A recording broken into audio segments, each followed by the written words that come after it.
Brandon, it's my pleasure to be able to be here, Mr. Speaker. Thank you. The National Prayer Breakfast coming up this week is a great reminder to us as a nation just to be able to slow down, not as Republicans and Democrats, but as Americans. Be able to come together and to do what we always do, to pray. It's what we've done from the very beginning. We are a people of prayer. I enjoy getting a chance to tell people at home in Oklahoma about how members of Congress get together to be able to pray in the prayer caucus time. We gather privately just to be able to sit down and pray. The House and the Senate both open every day in prayer. Sitting on the platform of the inauguration just a few weeks ago, President Obama asked two different individuals to pray during that ceremony time. It should put to rest forever the debate if we have prayer in public places. When you see it in the House, in the Senate, in the executive branch, prayers repeated over and over again and have from the very beginning.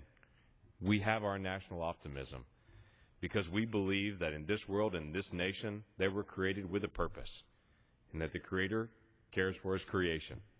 From our founding documents, we believe that all people are created equal and are given certain rights from God, including life, liberty, and the pursuit of happiness. We're different as America because we believe that our rights come from God, not from men, and our core values come from something greater than ourselves.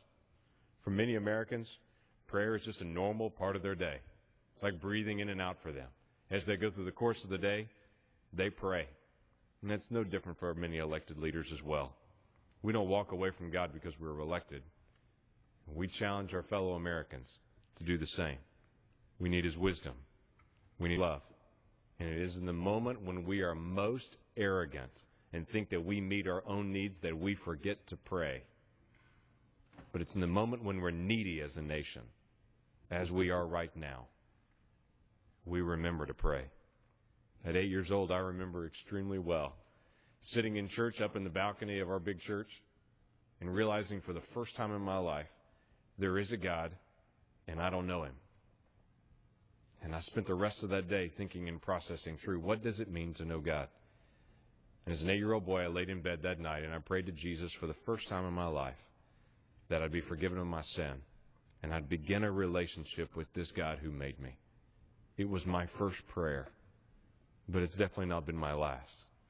As a nation, we understand how it begins as well. If you walk out in the rotunda here in the Capitol, you'll see a huge painting hanging in the rotunda that's called the Embarkation of the Pilgrims. It was a painting done and hung in the rotunda in 1843, and it's supposed to depict the beginning of America. You know what the painting is of?